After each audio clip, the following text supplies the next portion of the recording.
Good evening, everyone, and welcome to our program tonight. I'm Dr. Cindy Russell, co-chair of the Environmental Health Committee for Santa Clara County Medical Association. Thank you for joining us for our second Environmental Health webinar series. And we're starting our series tonight with Confronting Climate Change.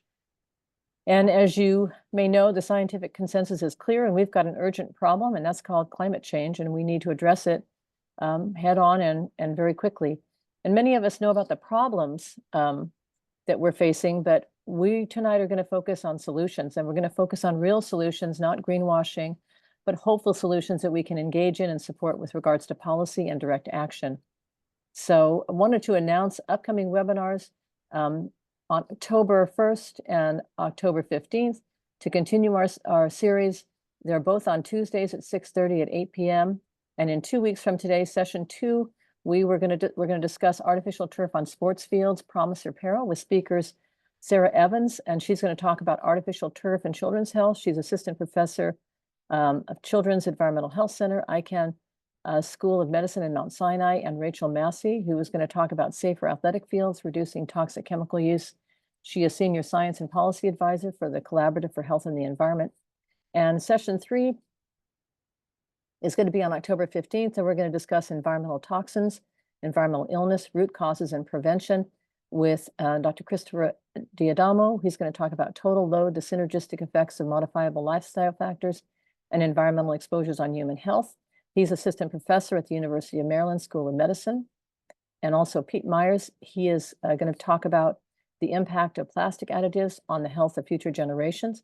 And many of you may know Dr. Myers. He's founder and chief scientist of environmental health sciences. He's adjunct professor of chemistry at Carnegie Mellon University and co-author of Our Stolen Future, Are We Threatening Our Fertility, Intelligence, and Survival?, which is one of the first and most influential books written on endocrine disruptors. And we also have Dr. Ray Dorsey. He is going to talk about the root causes of Parkinson's disease. He's a professor of neurology at the University of Rochester and co-author of Ending Parkinson's Disease, A Prescription for Action. He has a very long bio as well. We're going to have questions at the end of the presentations, but feel free to put questions in the Q&A box before then. We're going to be putting links and resources in the chat box. I'm honored now to introduce Dr. Santosh Pandapati, my co-moderator tonight. He's VP of Community Health for Santa Clara County Medical Association, also a member of our Environmental Health Committee. Dr. Pandapati is a maternal fetal medicine expert, a subspecialty within the field of obstetrics and gynecology that focuses on high-risk pregnancy.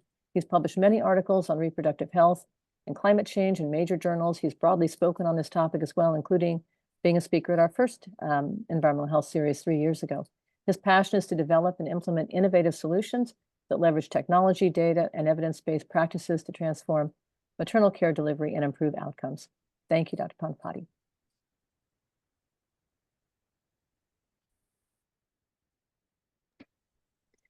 Thank you so much, Dr. Russell. I am excited to be here at this webinar and with our esteemed guests and to co-moderate with you. I'd like to introduce Dr. Ted Shetler. Dr. Shetler is the science director at Science and Environmental Health Network. He's also the science advisor to Healthcare Without Harm. He received his medical degree from Case Western Reserve University and his master's in public health from Harvard University.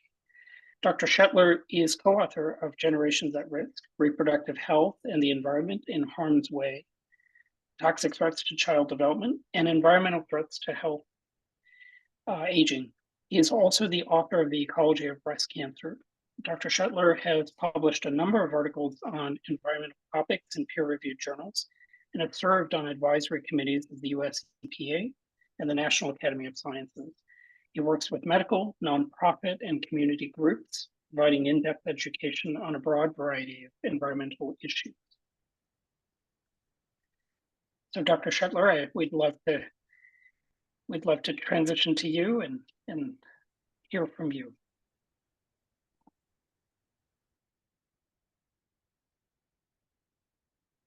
Thank you very much for the kind introduction. It's a pleasure to join you this evening and to address some of the issues having to do with climate change. When Dr. Russell introduced this, she said, today we're going to talk about solutions. But I'm going to start out by talking about giving a little bit of a sense of what some of the problems are that we need solutions for. And I'm going to address carbon capture and sequestration specifically. But before I get into that in any detail, I just want to briefly outline give a context for thinking about carbon capture and sequestration, or CCS. It's among many approaches to mitigating climate change. I've listed some of them here. Some are much more efficient at accomplishing this goal than others. Rapidly reducing greenhouse gas emissions should be at the top of the list, and there are a lot of ways to do that.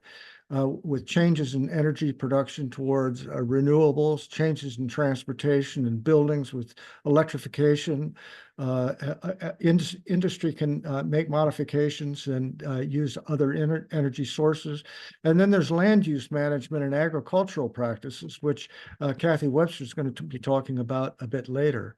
And then carbon capture and sequestration is being touted as a way to reduce emissions, and I'll go into that in more detail. And then finally, I just want to mention that there's carbon dioxide removal, and that differs in the sense that what it's addressing is trying to pull carbon dioxide out of the air that's already been emitted, as opposed to capturing carbon at its source and sequestering it before it's emitted. So there are a number of controversies and perspectives among these options that are driven by a variety of technologic, economic, social, and cultural variables. And I've given a couple of references here for those of you who are interested in diving into those controversies and perspectives more deeply.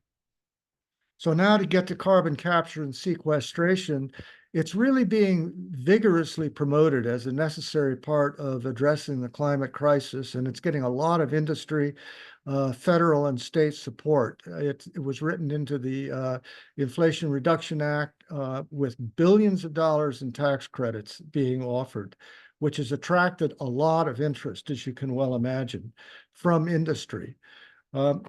Now, there are a number of ways that we could that have been developed to capture carbon, and I'm going to just talk about two of them. One is post-combustion capture, that is, after a fossil fuel like coal or natural gas, for example, is combusted before the carbon dioxide is emitted through the smokestack. The carbon dioxide is captured. That's post-combustion capture. And then there's another whole industry which emits a fair amount of carbon dioxide, and that is the ethanol industry, which in the Midwest uses corn grown on many, many thousands of acres and ferments it in a ethanol plant to create ethanol, and in the fermentation process creates carbon dioxide, which previously has been just emitted into the air. And now with financial incentives to capture it and try to sequester it, that's an industry that is deeply attracted to the carbon capture and storage financial benefits. There are several other kinds of carbon capture: pre-combustion capture, oxy-fuel capture, which I'm not going to talk about. Those are really mostly in a pilot stage in some places. And then, as I mentioned, there's direct air capture, where you create technologies to pull carbon dioxide out of the air that's already been emitted, leading to carbon dioxide removal. And I will not go into that either. So you can see here on this slide that you could apply carbon capture to a whole variety of industrial processes, whether it's electricity generation, the ethanol plant that I mentioned, a chemical plant, for example, a refinery, a cement plant, a natural gas processing plant. These are all industries that emit carbon dioxide, and you could apply carbon capture technologies to them, capture the carbon, and then the idea for sequestration is that you bury it deeply in the ground, deep underground, where it's intended to stay forever. And I mean forever. That's the goal. There are a lot of uncertainties in that, but that's what the sequestration hope is. On the other hand, as shown over here, right now, much of the carbon that is carbon dioxide that is captured is actually being used for enhanced oil recovery. So what they do is you have a depleted gas or oil field that still has a lot of gas or oil in it, but it's not coming up with the usual mechanisms of pumping and water flushing. But if you drive carbon dioxide into that depleted oil or gas field, it acts as a solvent and will then bring more of that trapped oil up to the surface. Now, some of that carbon dioxide comes up with it, and then the oil company then needs to separate the carbon dioxide from the oil, and then often reuses the carbon dioxide for more enhanced oil recovery. The point being here that right now, most of the carbon dioxide that is being captured and used is for enhanced oil recovery, which keeps the fossil fuel industry alive and well, and is not solving the climate problem. When you put carbon capture instrumentation onto a power plant, it requires energy. Well, you put it onto a power plant or onto a ethanol plant, it requires energy. And for a energy plant that's burning coal or gas to create electricity, the energy requirement is about 12 to 40% more energy required per kilowatt hour of electricity produced than a plant without it. So this is called an energy penalty that is necessary when a carbon capture apparatus is attached to a power plant. This will then likely increase emissions into the ambient air, except for, of course, the CO2, which has been captured, depending on the scrubber technology used. So, for example, a community that is nearby a power plant that has carbon capture attached to it will likely experience increased levels of particulate air pollution, volatile organics, ozone as a result, and so on. This will then add to the local community impacts the air effects that were already there in the existing plant. And I finally would point out that virtually all carbon capture projects at power plants in the US have failed. Either they failed to be completed or they failed to meet the estimated carbon dioxide percentage that was captured. And there's only one now operating in the United States, and that's the Petronova plant in Texas, which is operating with a very low capture rate. Now, when the carbon capture instrumentation is attached to a power plant, the way it's typically done is that the flue gas coming from the burned coal or gas is passed through a solvent. And the most common solvents that are used are ethanolamine solvents. There are others that have been used or that are in trials, but these are the most commonly used. The solvent captures carbon dioxide, and then the solvent goes from the flue gas to a heating regenerator where it is heated. The carbon dioxide is released from the solvent and captured, and then the solvent is sent back to the flue gas for reuse. But over time, these ethanolamine solvents degrade as they are regenerated and reused, and they must ultimately be captured and replaced. And during this degradation process, they develop a number of hazardous contaminants, including ammonia, various organic acids, nitrosamines, which are carcinogens, aldehydes, and other degradation products. And these then must be dealt with and disposed of as hazardous waste. This is often a step that is ignored in the description of this process, but it's a substantial amount of hazardous waste that either needs to go to a hazardous waste landfill or incinerated. Once the carbon dioxide has been captured, it is then needs to be decontaminated or dehydrated, depending on its source. The carbon dioxide that comes from an ethanol plant is wet and needs to be dehydrated because carbon dioxide and water create carbonic acid, which is highly corrosive to the pipes that it's going to be piped through. Similarly, if there are other impurities from the gas processing, they need to be removed for the same reason. The carbon dioxide then, once purified, is compressed at a very high pressure, over 1,000 pounds per square inch, into what's called a dense phase or a supercritical phase.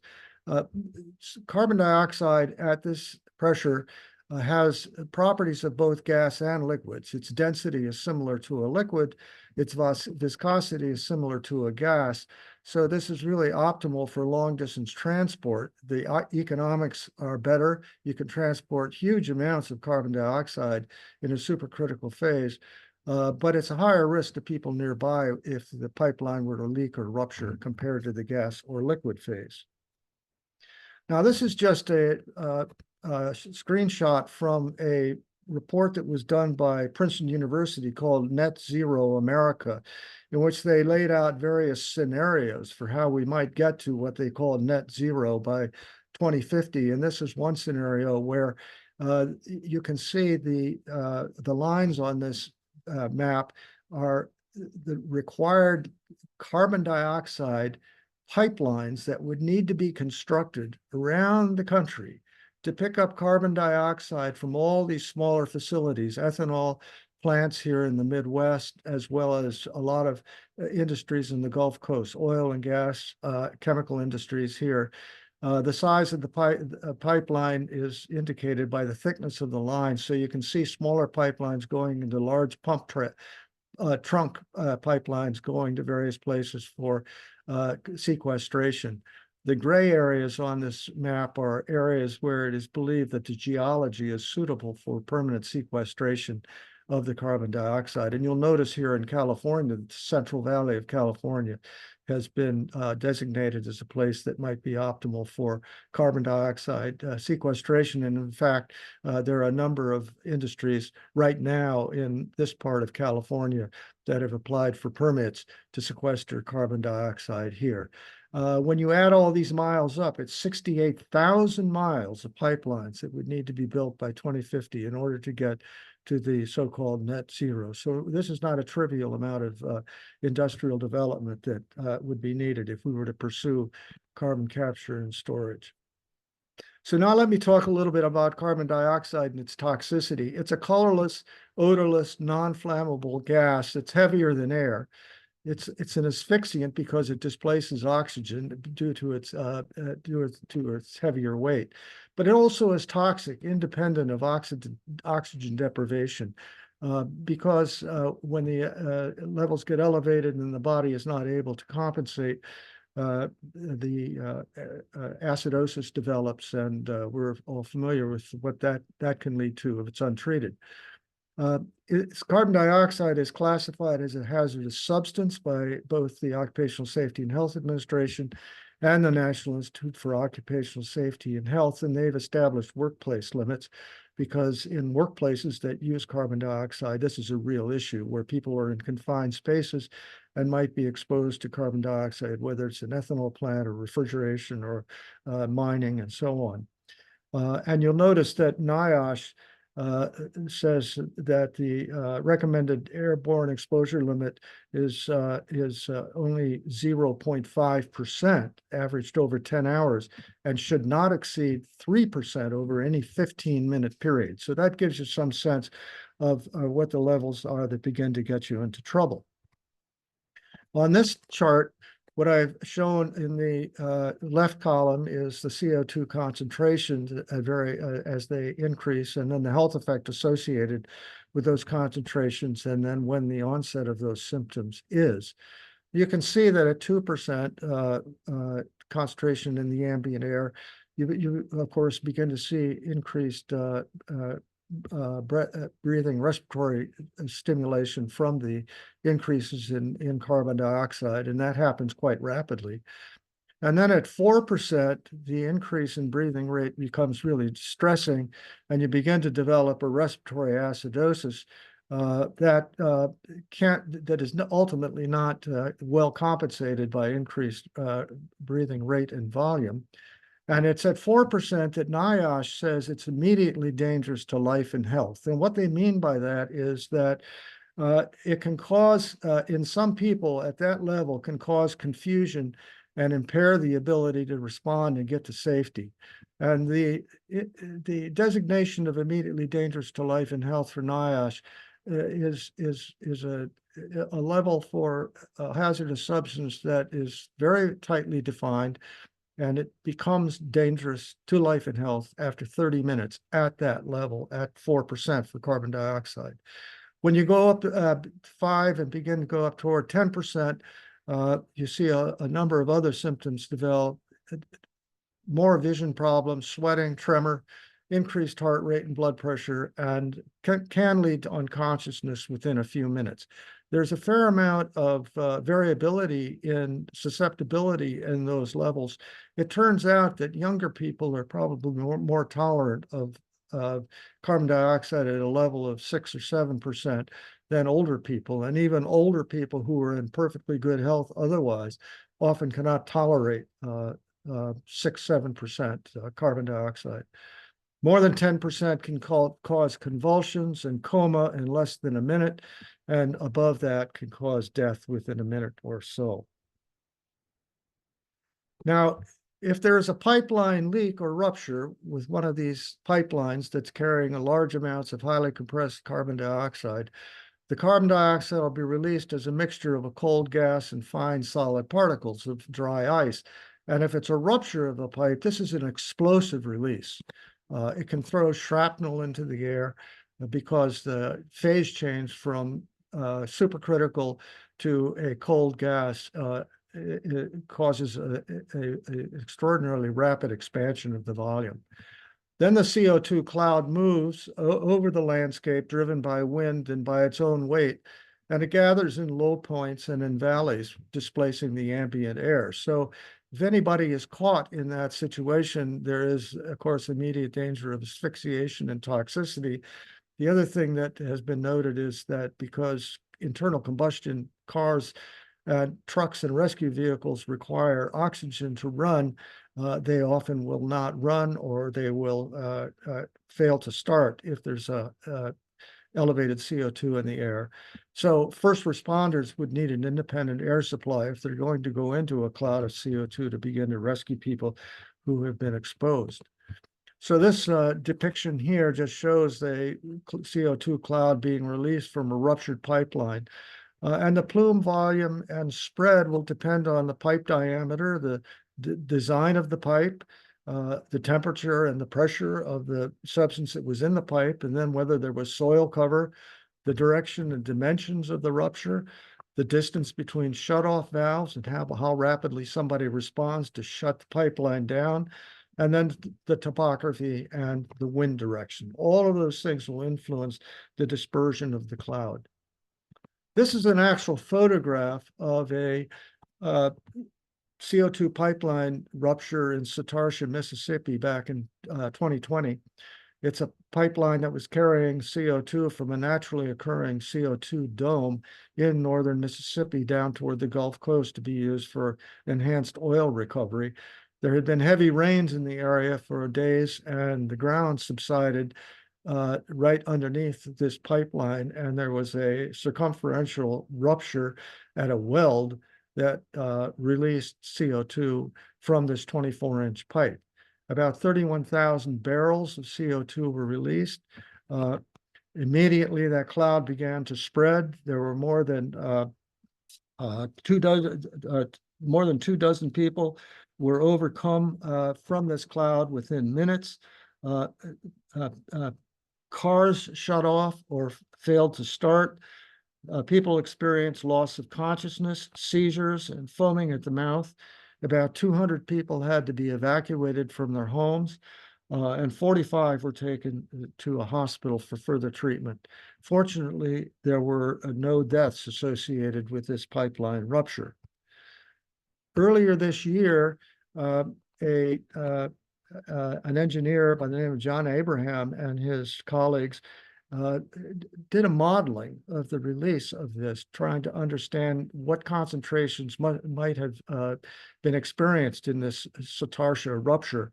And they used a modeling approach called computational fluid dynamics, which allows them to do rather detailed granular assessments of what the concentration was likely to have been given the volume of CO2 that was released and the wind and direction and the temperature and other meteorological conditions, as well as the topography. And this is the map that they came up with. You can see the site of the rupture down here at the lower right, where it's mostly red. That's where the highest concentration of CO2 would have been. And then the cloud dispersed towards Satartia, which you see, and the town of Satartia is indicated here, and is about a mile away from the site where the rupture occurred. And Abraham and his colleagues estimated that the average concentration of Satartia time average in the town a mile away was at least 5% CO2. In some places, it was higher than that. It could have been as high as 10% a mile away. So this is entirely consistent with the symptoms that were reported by the people who were at the scene when this occurred. So safety distances have been estimated as people are trying to figure out how to site these pipes and how to safely build them. And the safety distances in published risk assessments vary from a short distance to up to 4.5 miles based on the assumptions and the model that's used. And there are a number of models besides the computational fluid dynamics that I described, that some are more simplified than others, and they become less accurate in that regard. But the safety distance will depend on the release of the hole size, whether it's a small or a full bore rupture, the physical state of the released CO2, the outflow phenomena, is it a vertical or a horizontal release? And then it'll depend a lot on the topography, as I've noted, whether and where the low-lying areas are. That's where the CO2 will tend to accumulate. And then when you're doing a risk assessment, you have to ask yourself, what is it you're trying to predict or prevent? Is it a no effect level? We don't want anybody to be exposed to more than 2 or 3%. CO2, or is it a lethality level? Are we trying to avoid levels of 10%? And that'll influence exactly how you define, how you design, and how you site the pipeline. And I should point out that the federal agency that's responsible for developing pipeline safety is called the Pipeline Hazardous Materials Safety Administration, or PHMSA, and they are in the process of developing regulations for CO2 pipelines, but that is not complete. So we don't know what their final recommendations or regulations are going to be. So in summary, there are hazards and risks at every stage of the process, from capture to transport to storage. The energy source used for each step is going to worsen local air quality with the emissions of co-pollutants like nitrous oxides, particulate matter, ozone, VOCs, and so on. It perpetuates the public health harms associated with fossil fuel operations. That's pretty clear. And then the transport has the problems that I've just described, with risk of rupture and what that would lead to in terms of ground hugging, clouds of gas that can be immediately dangerous to life and health at 4% concentration. And then finally, at the injection site, when you begin putting CO2 underground at high pressure, there's always the risk of causing earthquakes, so this needs to be carefully monitored. It could leak. You could think that you had it in a secure location where it was going to stay forever, but there might have been a crack in the caprock, or caused by an earthquake, or a crack that you hadn't identified that would provide an egress for the carbon dioxide, which then could lead to groundwater contamination in groundwater aquifers that lie above it, as well as, of course, release of CO2 to the atmosphere. So I end with this. This is a graphic from the Intergovernmental Panel on Climate Change in their 2022 report.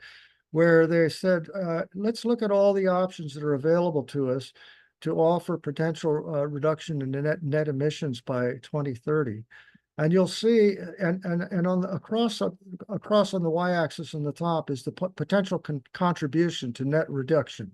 The longer that line is, the more CO2 that could be mitigated by that intervention. And the colors represent the cost per ton of doing this. And you'll see that carbon capture and storage is way down here.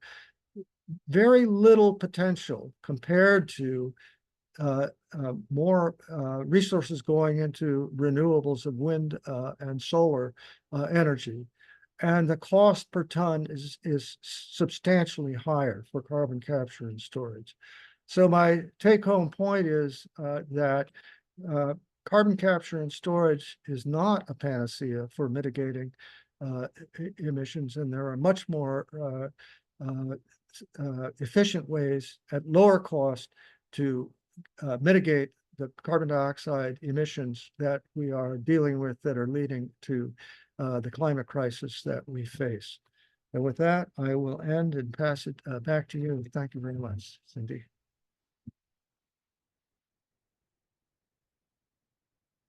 Thank you very much, Ted. And that was fabulous. Wow. That was amazing. And yet it's very interesting. We're going to go to the next speaker now, but it's very interesting how much a lot of companies are using the carbon capture and storage for their carbon credits. All right. I think I've stopped sharing my screen, but okay.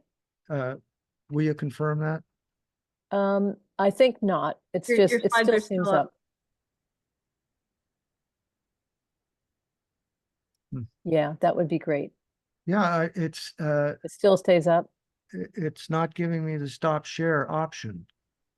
I don't know, maybe Kathy Webster, you're coming up. Do you want to try to share your screen and see if that will? There we go. Yeah. Great. Sorry. Thank you so much, Ted. That was fabulous. So clear and concise and really an amazing synopsis of it. All right. Now I'm delighted to introduce Kathy Webster. She's going to speak to us today about regenerative agriculture. And Kathy is a food advocacy manager at Tomcat Ranch Educational Foundation in Point Reyes, California.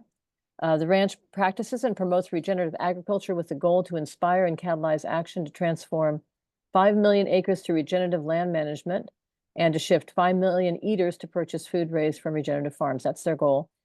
Growing up in California, Kathy studied nutrition dietetics at Chico State University and is passionate about food and farming.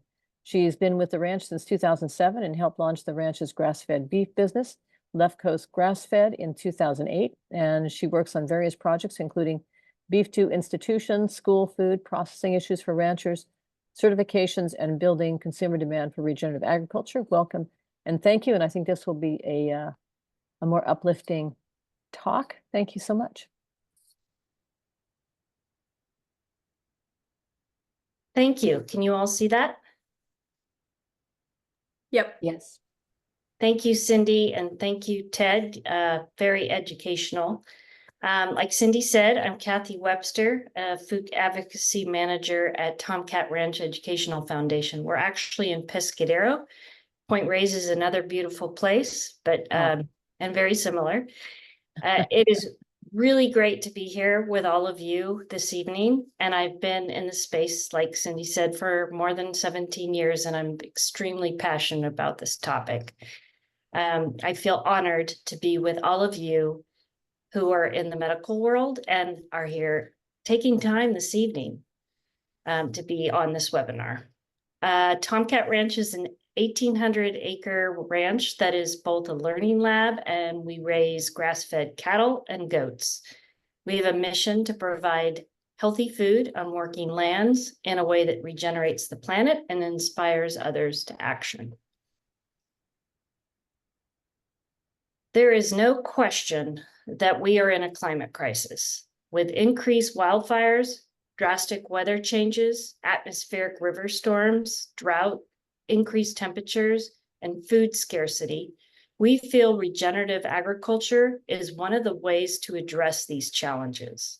rebalancing cycles, improve and fix ecosystem function, increase resiliency, and provide healthy food to all of our communities. What is regenerative agriculture and how can it address climate change? Regenerative agriculture is not new. Indigenous people have used these principles for centuries. We often, but with our addressing climate change, we often focus on one thing, and that is carbon. Carbon matters, climate change matters, but carbon is just one piece of the whole puzzle. Nature and our bodies function in wholes. So to regenerate and heal our planet and the people, we need to think in a whole systems approach. Regenerative agriculture does this. Regenerative agriculture integrates time-tested ecological principles that build healthier soil, biodiversity, cleaner water, and resilient ecosystems to revitalize communities, creating healthy soil and a healthier planet and better human health. Regeneratively raised and grown foods heal the planet and the people.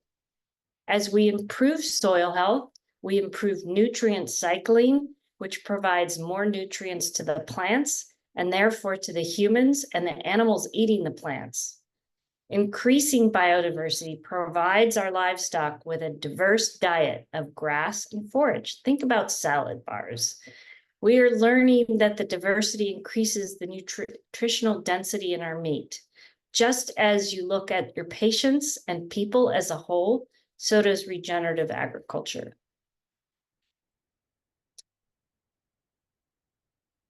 That's strange. That seems out of, hold on a second.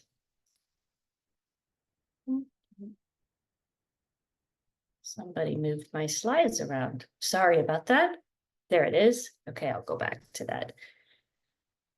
At Tomcat Ranch, to address the climate change and grow a more resilient food system by working with wholes, we do this through demonstrating and promoting the principles of regenerative agriculture with our 3 initiatives. Regenerative ranching, where we're demonstrating grazing practices with cattle and goats. We have more than 40 different trials going on, such as prescribed grazing, controlled burns, compost application. And our Fork to Farm initiative focuses on accelerating the demand of regeneratively grown food and educating eaters to the impact of our agricultural practices have on the health of our planet and people, and our Gathering for Action, where we host groups to learn, share, and act together through convenings, meetings, field walks, and internships.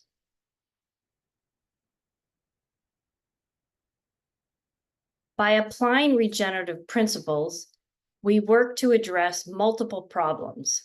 It looks at things holistically, from carbon capture through photosynthesis to improving water quality and soil health, and ultimately nutrient density in our food and human health and rural economies.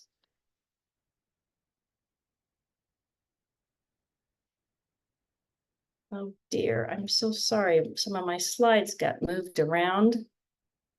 Oh. Difficult to realize the difference in rainfall run. I don't know how that happened. Shoot. Oh, there it is. Okay. Sorry about that. What we do at Tomcat Ranch, we cannot do alone. So we've been partnering with Point Blue Conservation Science since 2010 to help us monitor and capture our scientific data. They also help us share what we learn with the scientific community and deepen the conversation with how working lands can support healthier human beings and ultimately healthier ecosystems. To start, regenerative agriculture improves the water cycle. Why the water cycle is important? Water actually acts as a proxy for carbon and water retention. So soil water promotes plant growth, which ultimately promotes photosynthesis, and photosynthesis draws the carbon from the atmosphere into the soil. Why this is really important in California is we have a Mediterranean climate where rainfall is very limited, only to a few months out of the year. And with regenerative agriculture, we can actually utilize our landscapes to receive it and keep it in the most efficient manner. California is also one of the major food producers in the United States. The way we practice agriculture has a huge impact on our climate, for better or for worse. And with the current conventional agriculture practices, we are actually losing topsoil at a rate of 30 soccer fields a minute. Restoring and building back our topsoils can help heal the planet and people with regenerative agriculture. We can help cool the soil and bring back the sponge-like quality in our soils to hold more water, support a diversity of plant life, and provide healthier food. And that is where. And when we restore the water and energy cycles, we restore the mineral cycle. This is an example of regenerative grazing side by side with traditional grazing. Same rainfall, same livestock, difference is how humans see the land and interact with it. We use livestock as a tool. How they are managed is a practice. Key is the paradigm and the approach. On the right, where it's lush and green, there's an increase in water and carbon in the ground. On the left, where it's bare soil, exposed soil, it's releasing carbon, it's hotter, and it's drier soil.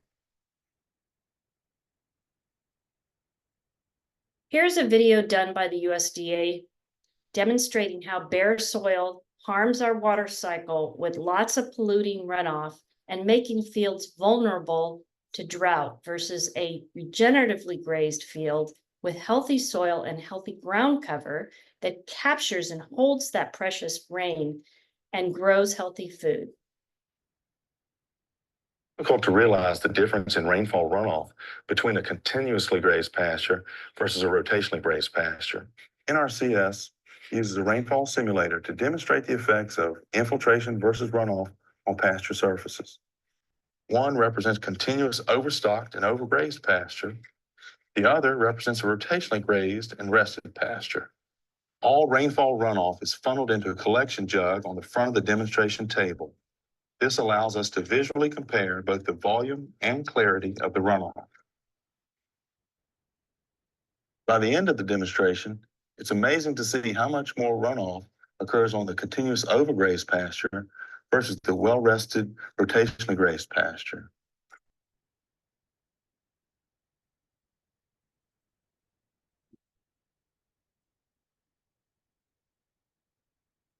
Here you can see how much more water actually soaks in and absorbed under the rotationally grazed, well-rested pasture, and how much more water actually runs off the continuous grazed pasture.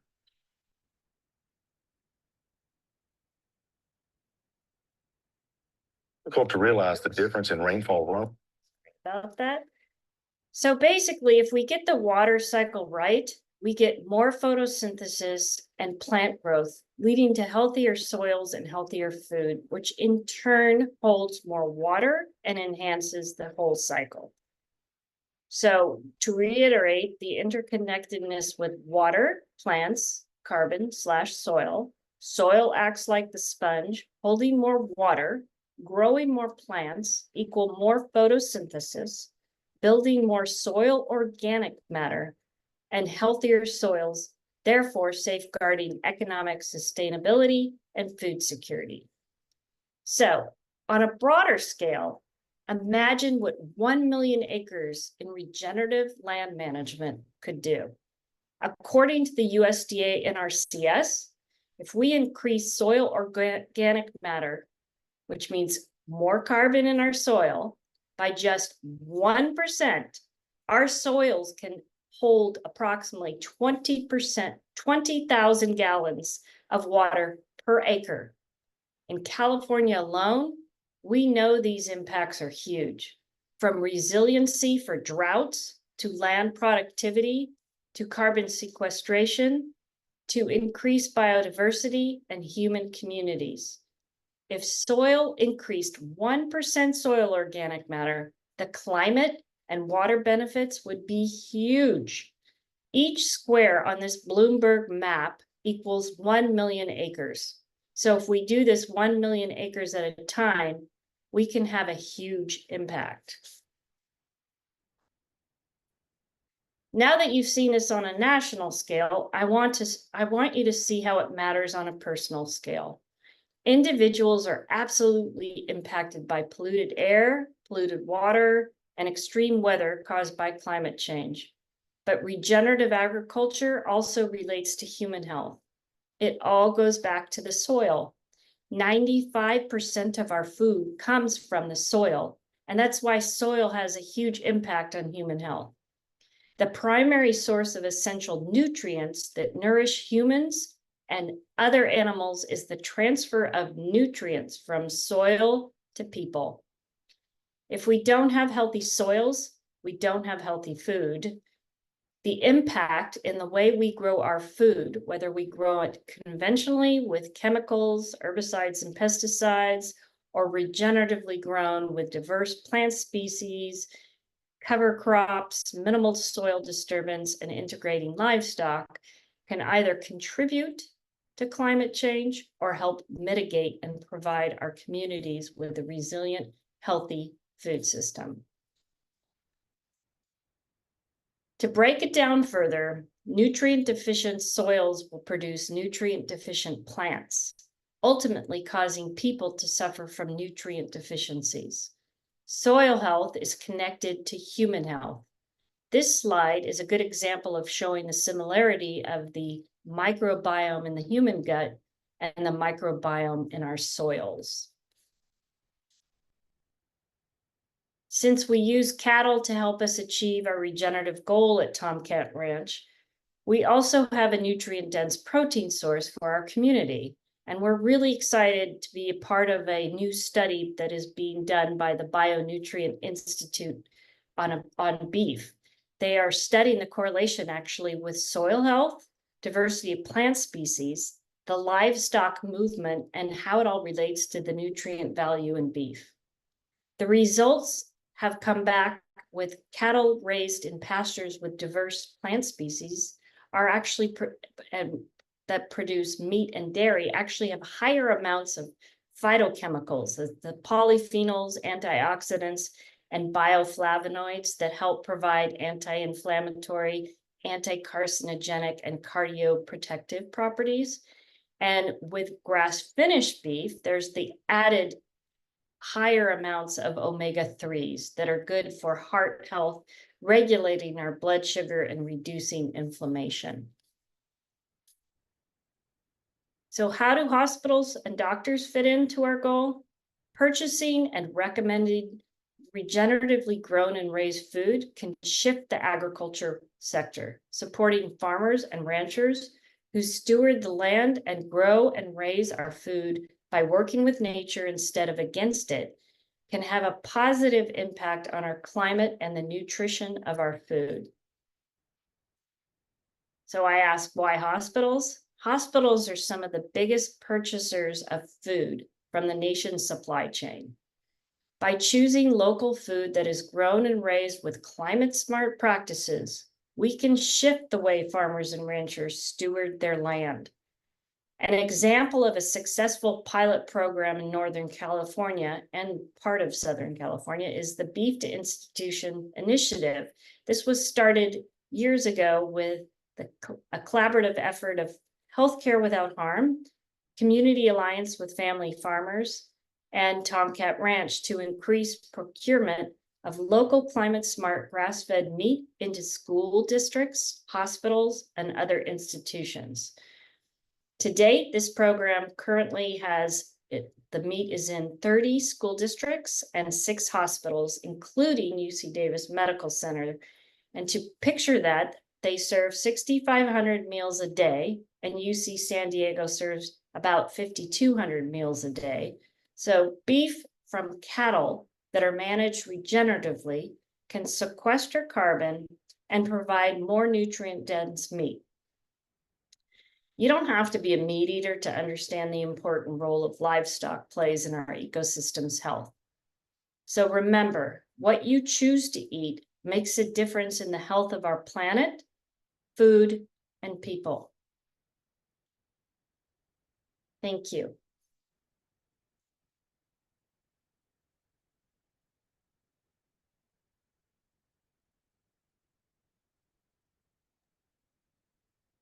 Thanks so much, Kathy. That's great.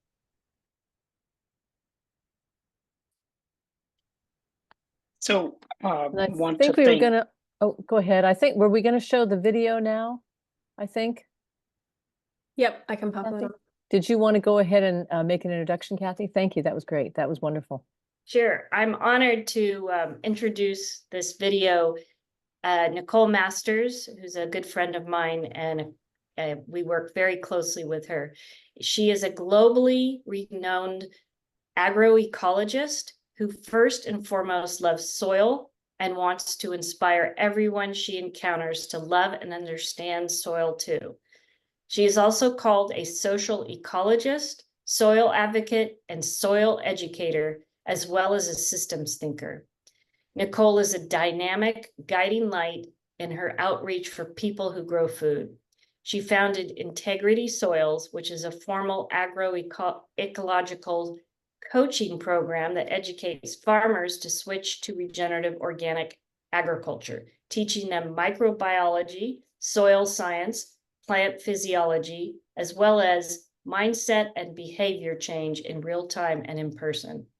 Nicole also authored a book called For the Love of Soil, which is a land manager's roadmap to healthy soil and revitalized food systems. She states, "We can no longer treat soil like dirt. Instead, we must take a soil-first approach to regenerate landscapes, restore natural cycles, and bring vitality back to ecosystems." She emphasizes the synergies between all living organisms and the connections between soil health, plant health, and animal health. She lives in Montana and is right now teaching a 36-week course. We're going to show you a short video of her at one of her courses, but encourage you to see her TED Talk and other videos that we will put in the chat box.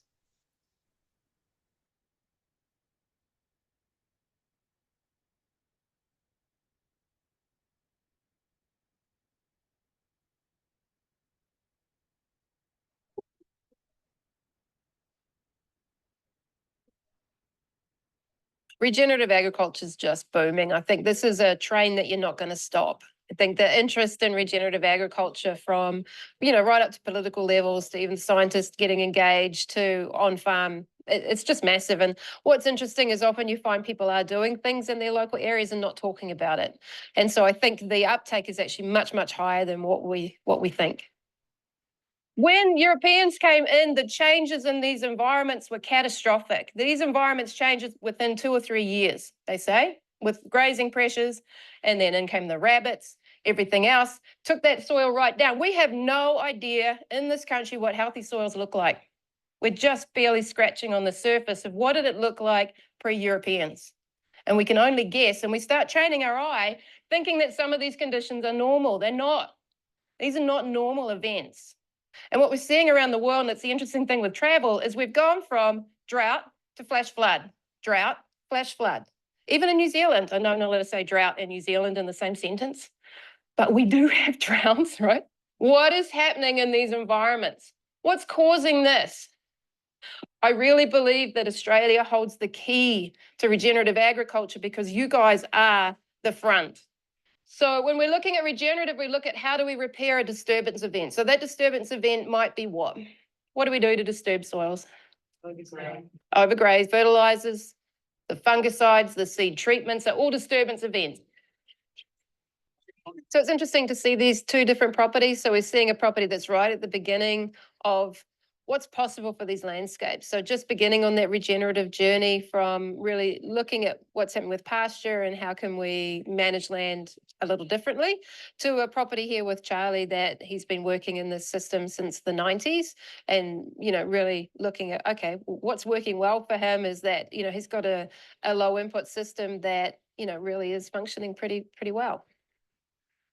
I don't think most farmers know their soils in terms of digging a hole. They know what soils do in different seasonal conditions and how they might operate, say, when it's wet or dry, but they don't really understand the full potential of their soils.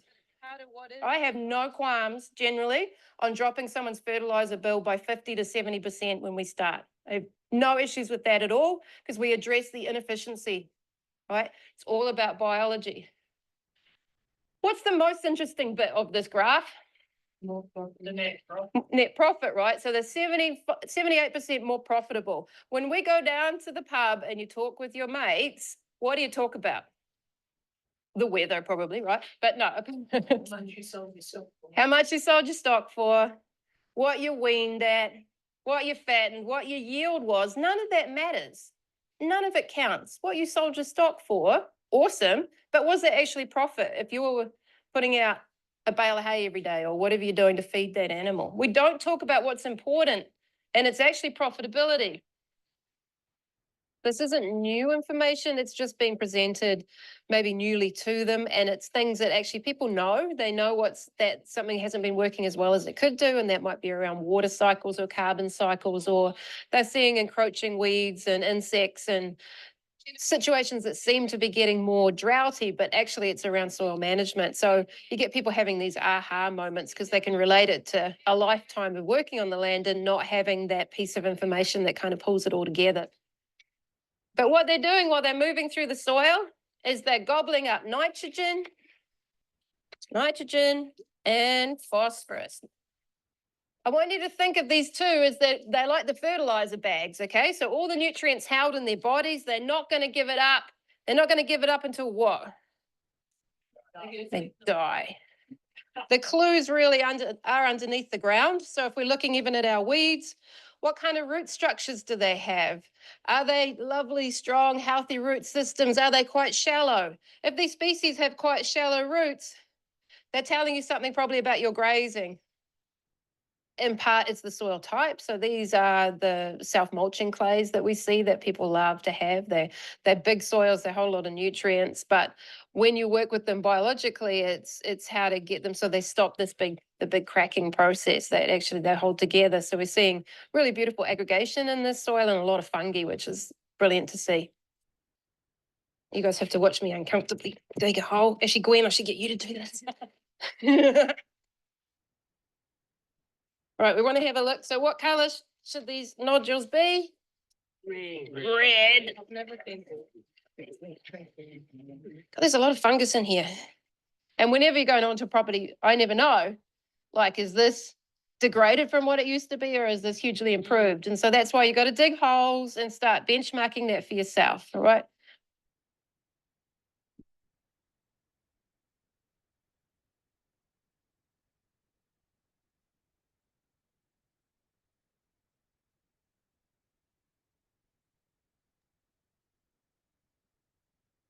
Well, that was a very informative video, and thank you, Kathy and Ted, for your presentation. I think we can transition to the Q&A.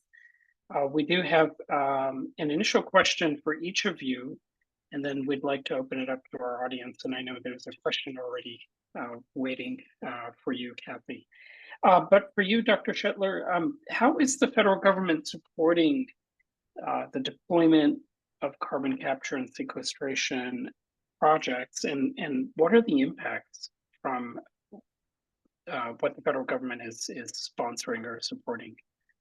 Well, the federal government has made available tax credits for establishing carbon capture and storage facilities, and they're called 45Q tax credits. There are tax credits for other kinds of initiatives that were developed in the Inflation Reduction Act, but the 45Q tax credits apply to carbon capture and storage.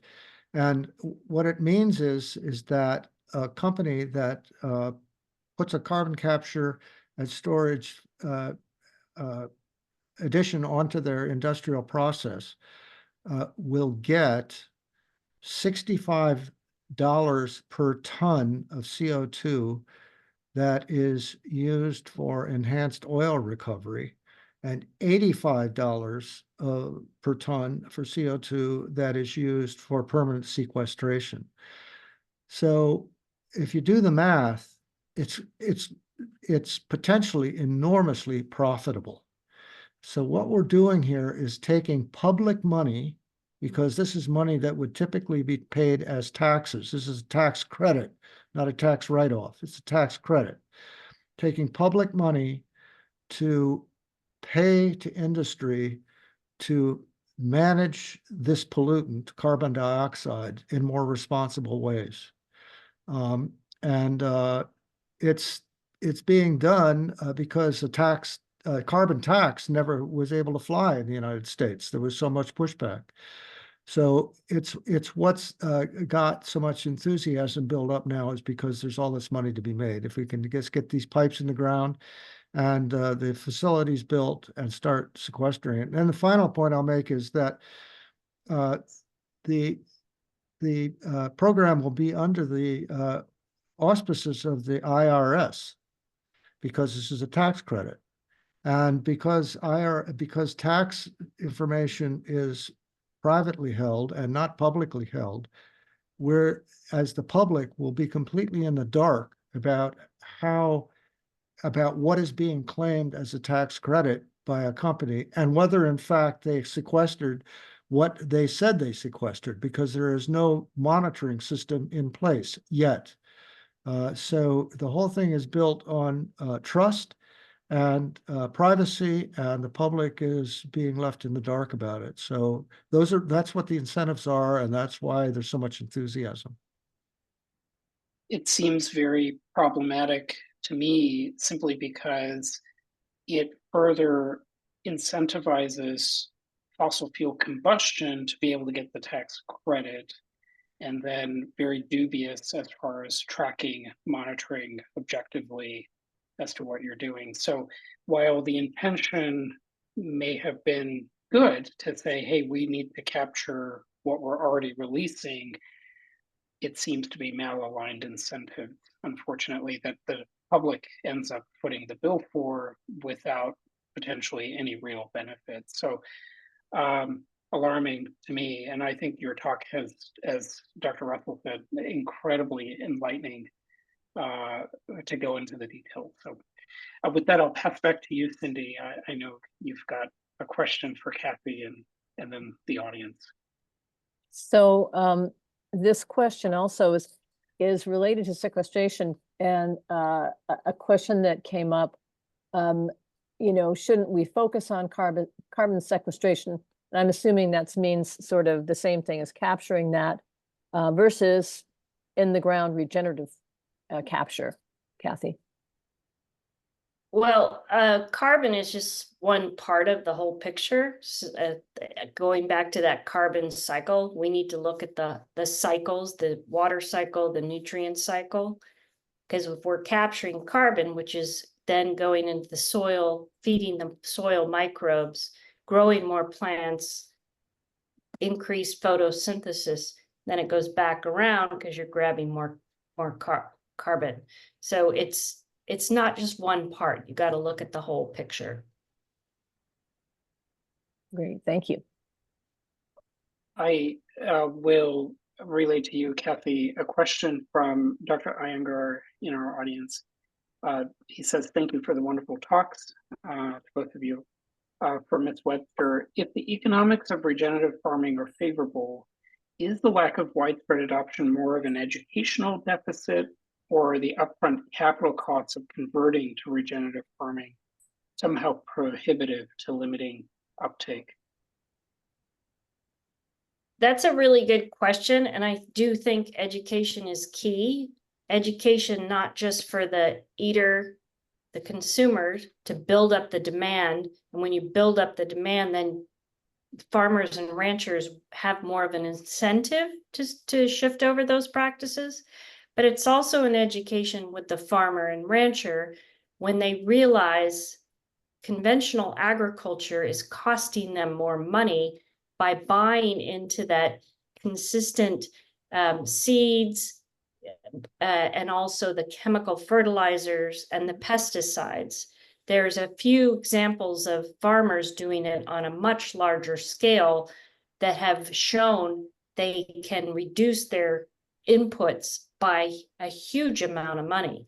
And I get it. It's a risk for some of them to adopt those practices. And that's what we're trying to demonstrate at Tomcat, is taking that risk out and what's working and what's not. We are focused more on the ranching side, but there are educational farms as well. I appreciate that question. And I guess this comes back, it leads me to a quick question here about incentivizing this and the money that goes into regenerative agriculture, and how much money, I mean, I don't know the answer to this really for either of you, goes into regenerative agriculture and subsidizing farmers who really need the money, especially small farmers. Well, I'll And- take it. I think it's Go ahead. important to keep in mind that we have federal subsidies going under these huge monocrops of corn and soy, for example, all over much of the country. And the other part of the economics of this is that the health impacts of the industrial agricultural model have been largely outsourced to the communities and to the public. If you go to the Central Valley, some of the worst air pollution in California is in the Fresno area, in the area where large confined animal feeding operations are going on, with all the truck traffic that's associated with the industrial model. And look at the health impacts there. Asthma is the worst in the state, low birth weight, other health-related impacts of the industrial agricultural model. The pesticide story you'll hear more about from others in your series, but you said Ray Dorsey is going to be talking later on about the origins of Parkinson's disease. The links to certain pesticides is irrefutable. So, but that's not showing up in our food costs. That's showing up in our health costs. So those have been externalized. Well said. Kathy, I think you had also.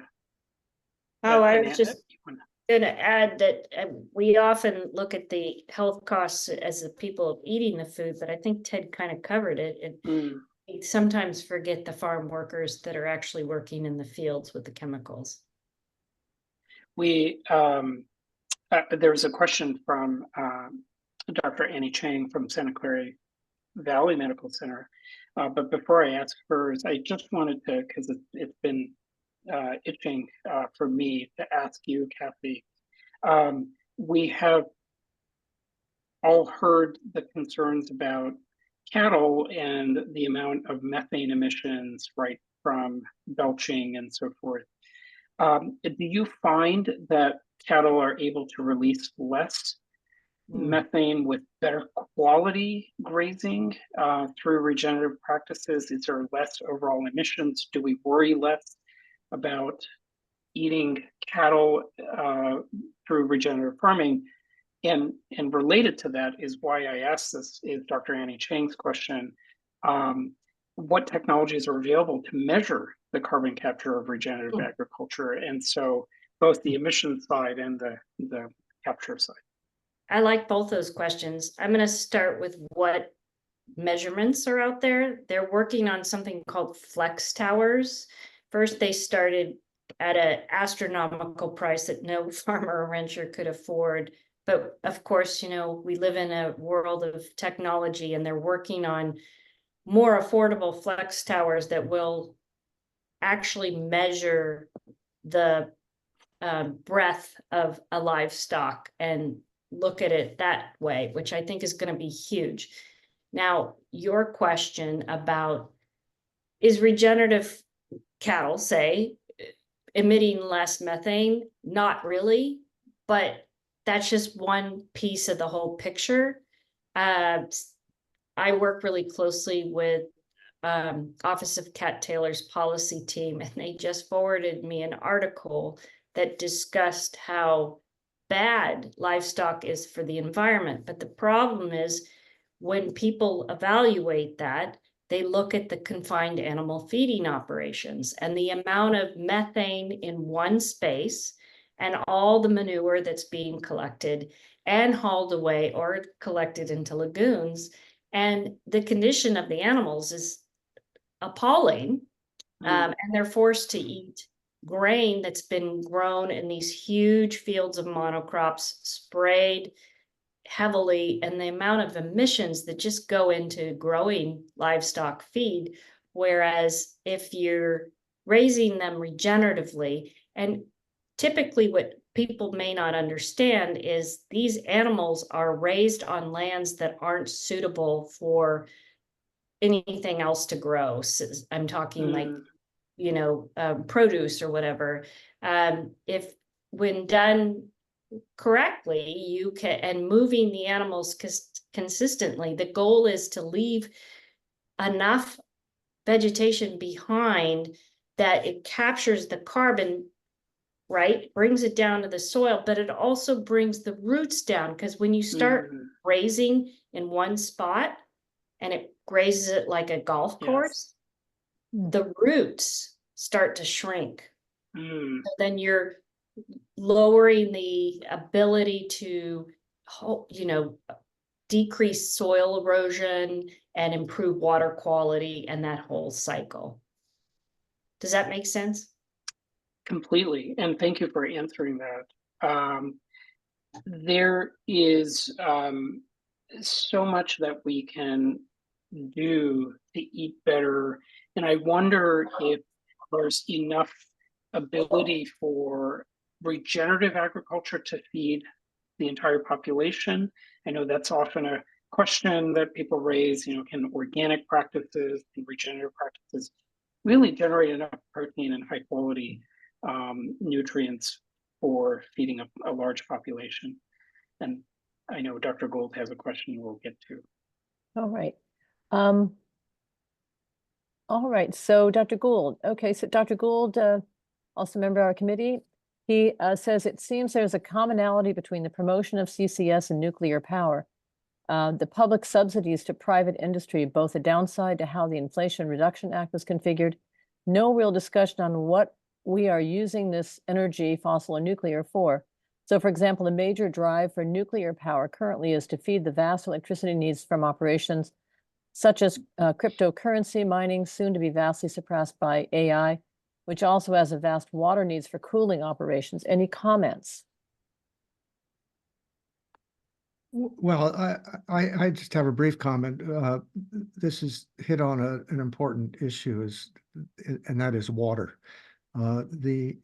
Kathy described how regenerative practices handle water more efficiently and husband it and keep it from being wasted. But we have all of these competing demands for water, and agriculture is one of them. And CCS is enormously water intensive.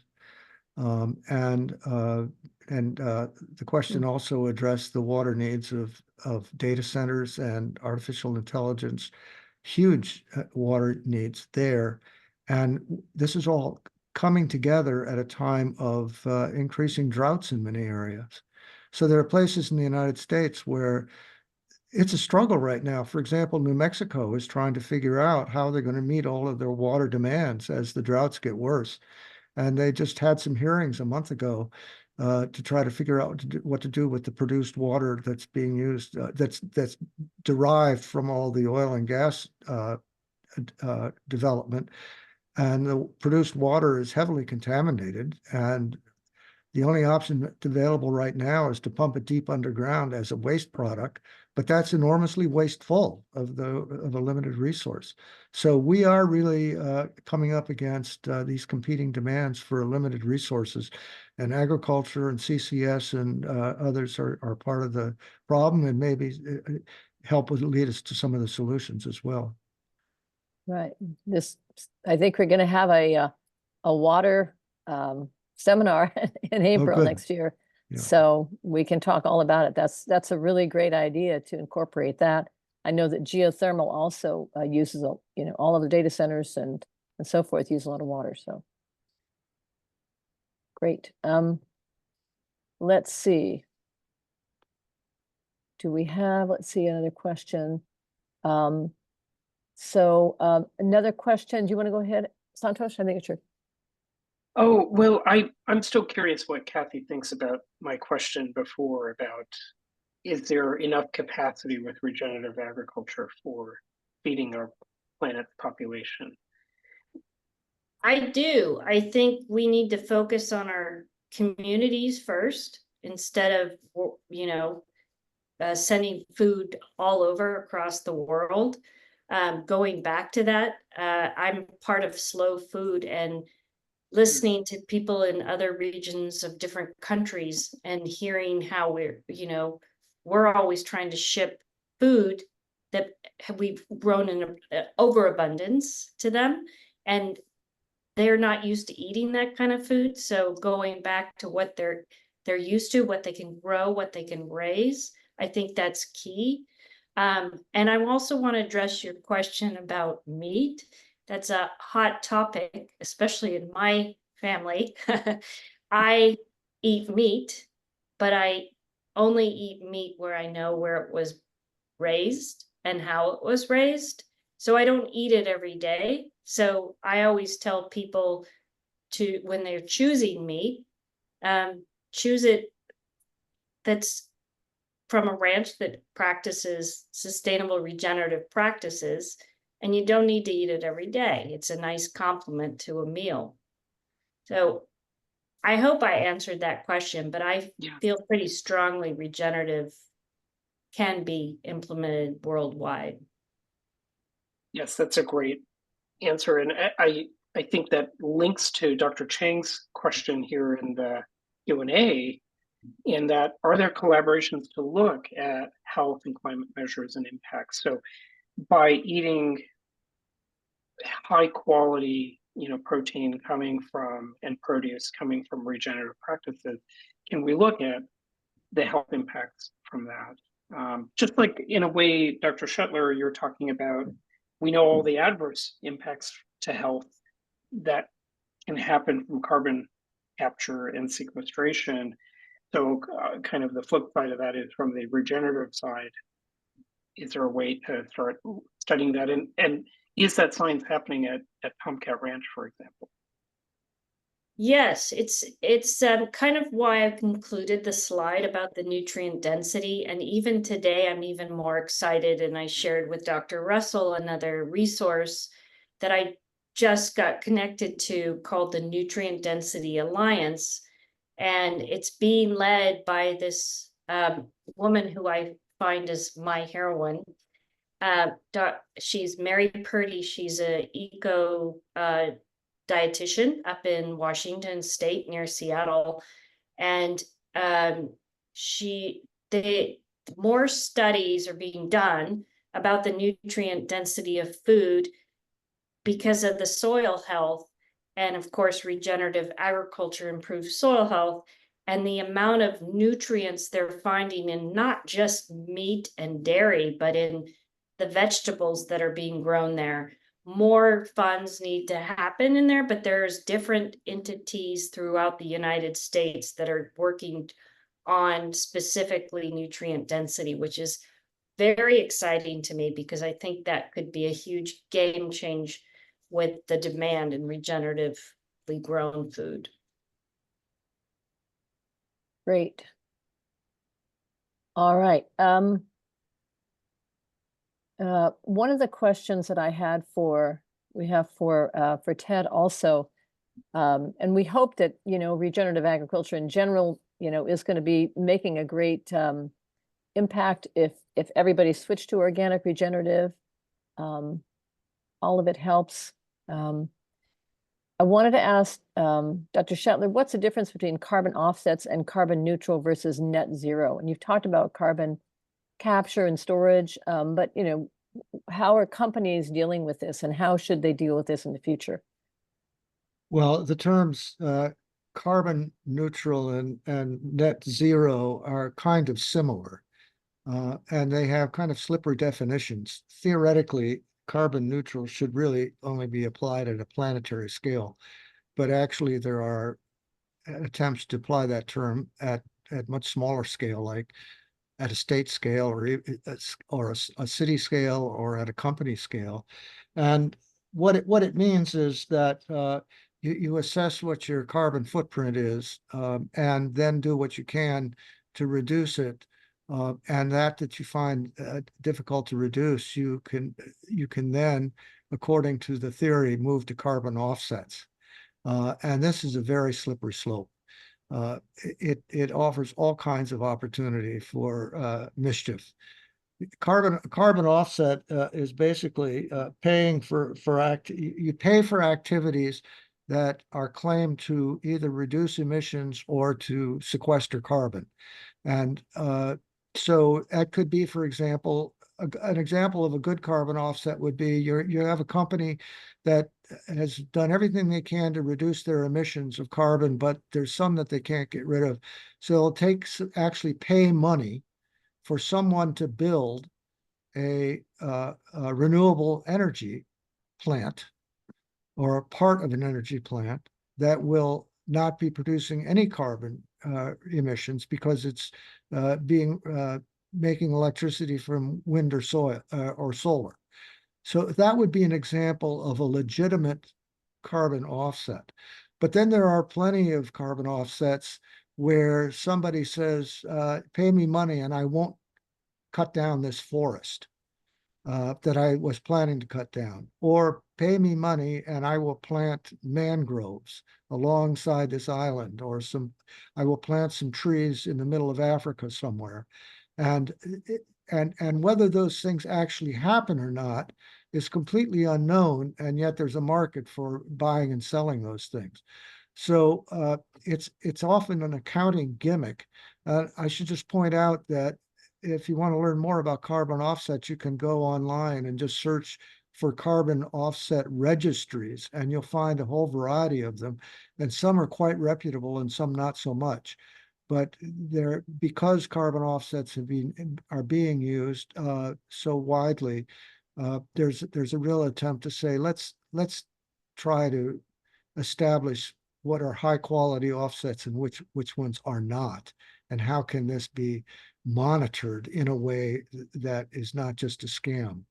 So there are a lot of companies that are going to say we're now carbon neutral because we bought some offsets, but it's the quality of the offsets that they bought that really matter. Otherwise, it's just a public relations kind of activity. Is there an opportunity? I'm so sorry, Cindy, I had a question Go about ahead. that carbon offset. Is there an opportunity to link the two? So we do, as part of carbon offset, we send funds to do regenerative agriculture. And so we end up actually having something that we can go and see in real time, a benefit. Yeah, one of the challenges there that's definitely actually happening. But one of the challenges there is that, as Kathy mentioned in her presentation, if a farmer has been practicing regenerative agriculture for a long period of time, they already have a lot of carbon in their soil. And whereas a farmer that's switching over to a regenerative practice has a big carbon sink there that could be filled.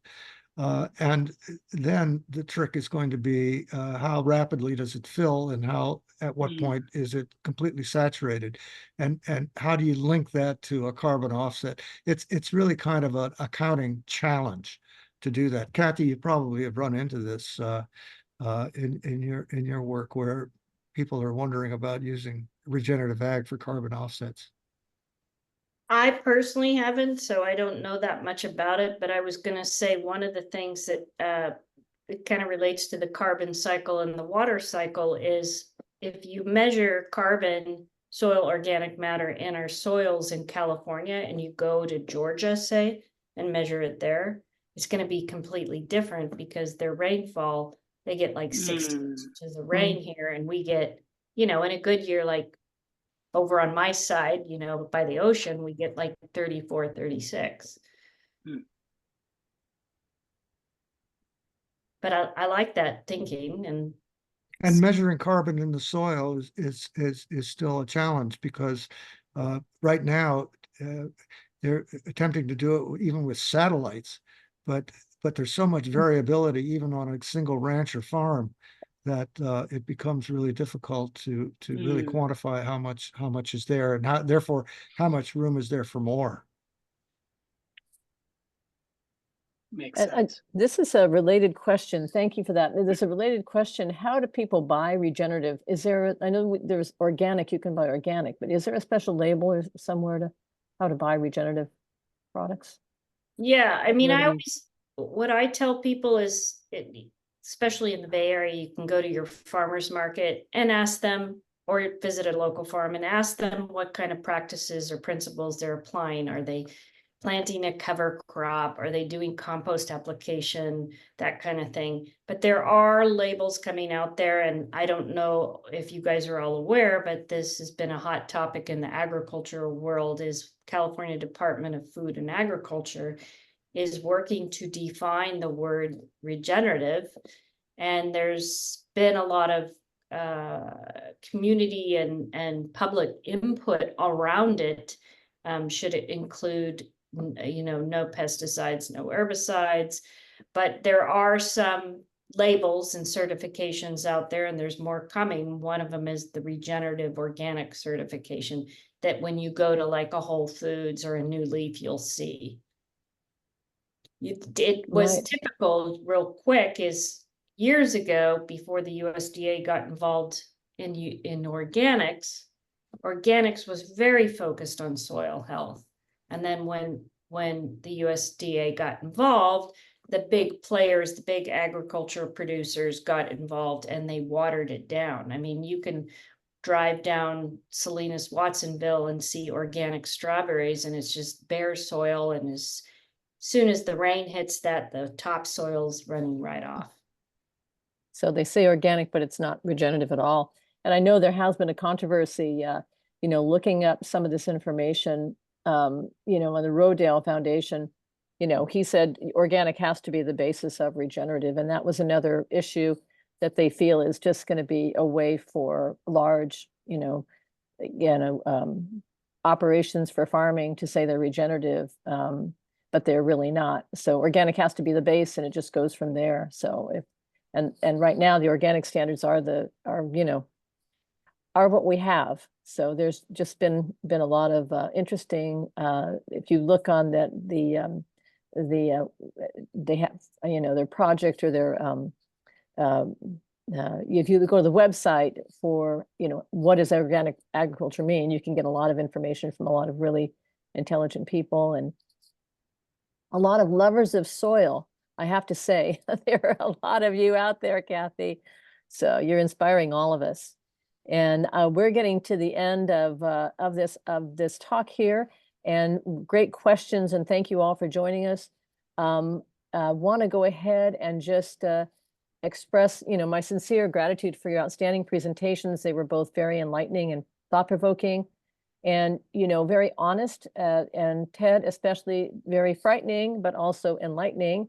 Your talk with regards to carbon capture, and there's just a lot of that going on, and we really need more education like yours, both of yours, to help us in this path to have a sustainable future. This not just sustainable, but it's regenerative. So I think that hopefully more people come on. It just becomes more people will understand how it really needs to be promoted, and also really making transparent, what industry is doing. So we really appreciate your time and dedication to this work, and thank you for educating us and participating in our webinar series. And I just want to let people know that our next webinar is going to be in 2 weeks from now on artificial turf, and 2 weeks later, that's going to be on environmental toxins, environmental illness. To proceed, you can go to the SCCMA.org website to sign up. And thank you all very much. The videos will be available, and we weren't able to put a lot of the information on the chat box, but I just want to say, we will have a lot of that information and resources then. And also hi to our wonderful co-chair, Dr. Steve Jackson. Inspiration always, and support. Thank you. Thank you all for joining us. Thank you you. both so much. It was Thank you. fabulous, fabulous. We'll be in